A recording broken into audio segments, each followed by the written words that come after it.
Banana TV.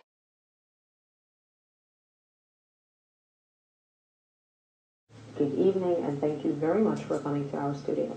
Thanks for having me. So, I will start. Like we said, you affected millions and millions of people around the world. Why is it so effective here in Israel? How come that it's catching in Israel?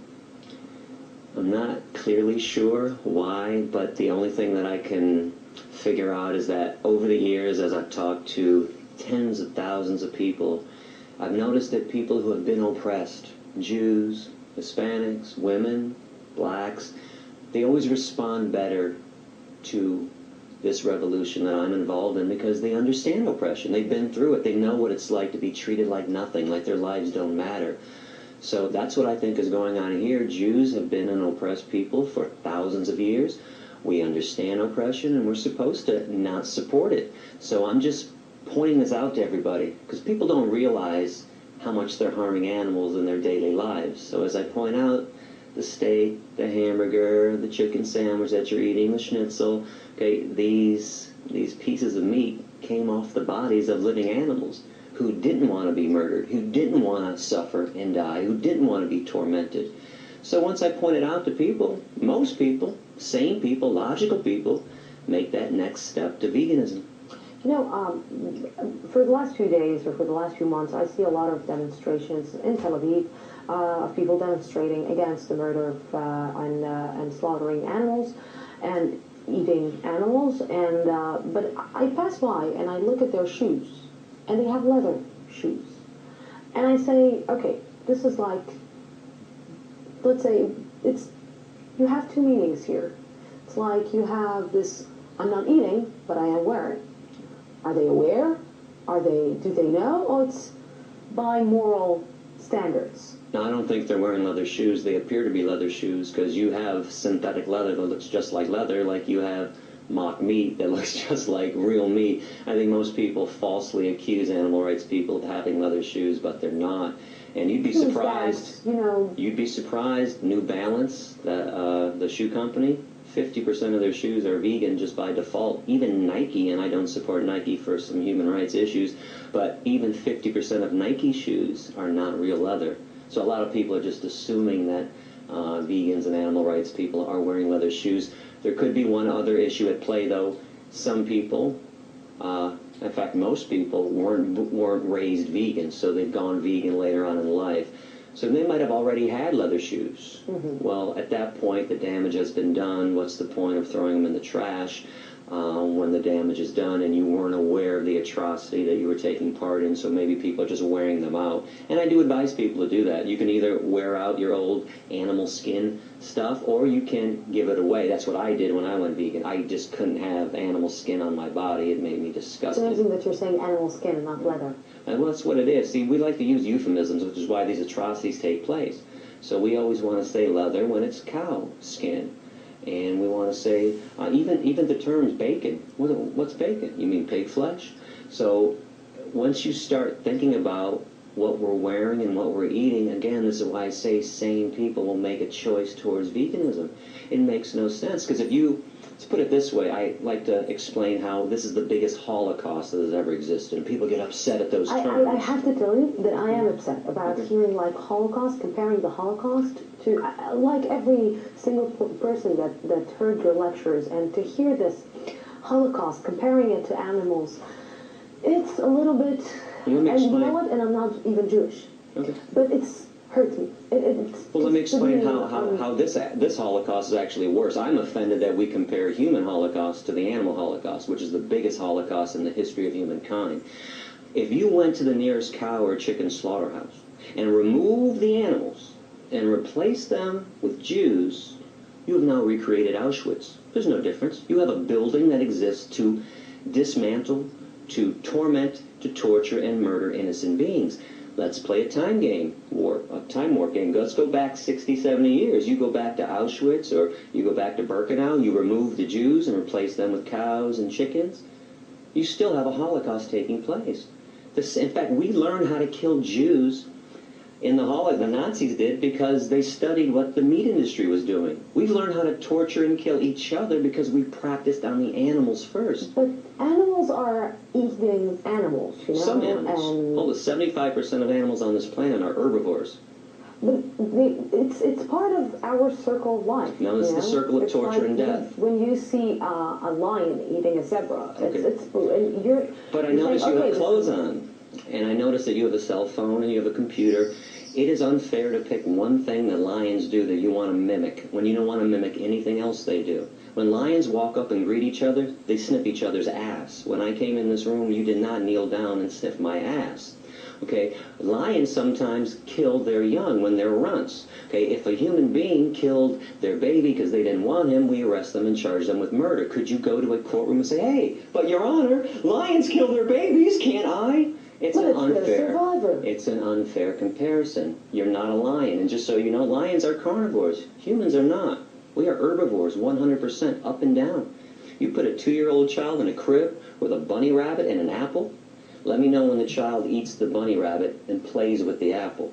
We are purely herbivorous. We have no carnivorous or omnivorous instincts whatsoever. And physiologically, if your jaw moves from side to side in a grinding motion and you chew, you're 100% herbivore. If you were a meat eater like a lion, your jaw would only go like this, up and down, rip and swallow. If you sweat through your pores to cool yourself, you're herbivore. What is your main purpose? Because most of the world won't become vegan.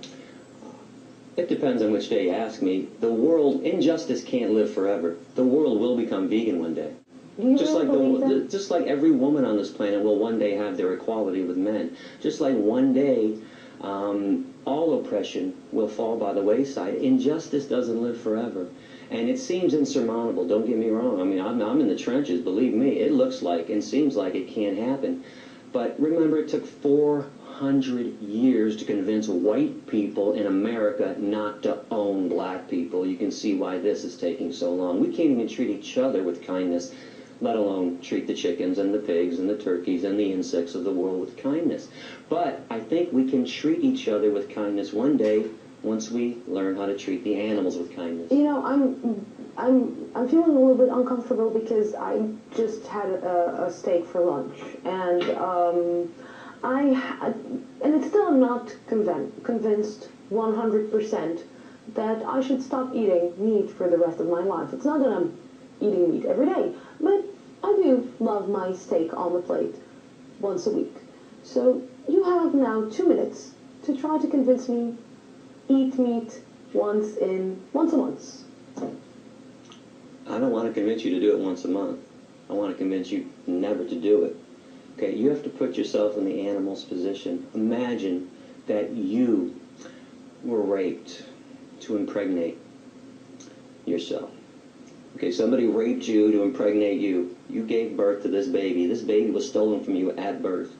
That baby was fattened up with corn and soy and wheat and oats. That baby was put on a concentration camp truck, sent to a slaughterhouse, hung upside down, fully conscious in front of all of her own species, screaming, terrified, in fear, knife shoved into, her throat, cut up into pieces. Where's the justification for this? And it's not your steak. You said my steak. I'm very big on language. That steak was never yours. Okay, that steak is a euphemism, by the way. That's cow flesh. That flesh belonged to another living being. Where do humans get off owning and controlling living beings? Where do we get off thinking that we're the most special thing that has ever existed on this planet, when in reality, we're the most unspecial thing that has ever existed on this planet? Are you aware that if humans were removed from the planet, the extinction of humans would benefit everything that exists? Are you also aware that if the bees died off, as we've been talking about this for about 10 years in the news, the whole system collapses? If the ants were exterminated, the whole system would collapse. This is how important and special ants and bees are to the world. Why do we think we're better than they are when they serve a vital role and we serve no vital role whatsoever? We're tormentors. We're oppressors. Where do you think it's coming from? The arrogance? Yeah. I'm not sure. I don't know what has gotten into us besides death and torture and murder. I think when you put violence in, you get violence out. You consume discrimination and death, you're going to, exude Because some same people horrible may say things. the same things about you. Because Wow. some people may say that he's arrogant, he thinks that he knows better, he thinks that he's better than us, and actually we're all, let's say, how can I put it? I'm the one to be charged, and you are the judge who is judging me right now. Yeah, and well, there's two people in this world. There's people that judge and people that lie about judging. We judge people every day. We judge child molesters. We judge rapists. We judge Nazis. We judge murderers. And I know this is a shock to the meat, dairy, and egg eaters of the world, but vegans are more ethical than they are, hands down.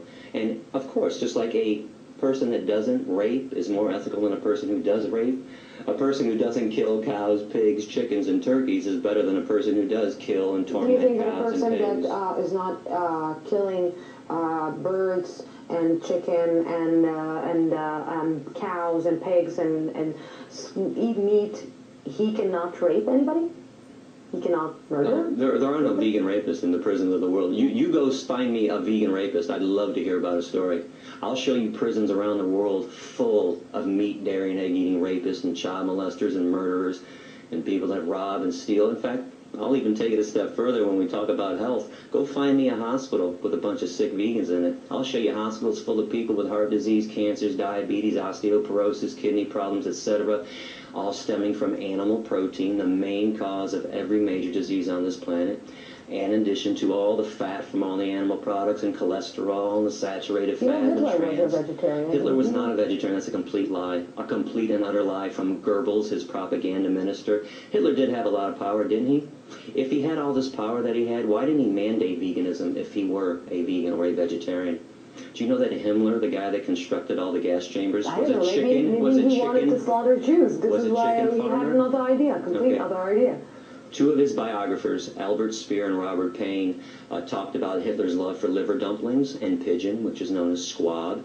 His main chef, Dion Lucas, wrote a book in 1964, the Gourmet School Cooking Book, and she wrote his favorite recipes, which were all meat-based recipes. This is the power of propaganda, the power of Goebbels, still alive and well. Do you know why people think Hitler was veg? Goebbels wanted to make Hitler seem as peaceful as somebody else in the world at that time who was loved and adored. And his name was Mohandas Gandhi. And Gandhi was vegetarian. And Goebbels would say, wait, Hitler's just like Gandhi. He loves animals too. And he's peaceful to the animals and he's a vegetarian. He's not. And just so you know, all the concentration camps did have animal slaughterhouses there too.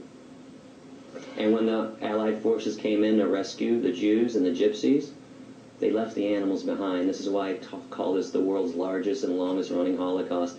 The animal Holocaust was happening long before the Jewish Holocaust, during the Jewish Holocaust, and it's still happening today. Every second, just so you know, of every minute, of every hour, of every day, female animals are raped to impregnate them.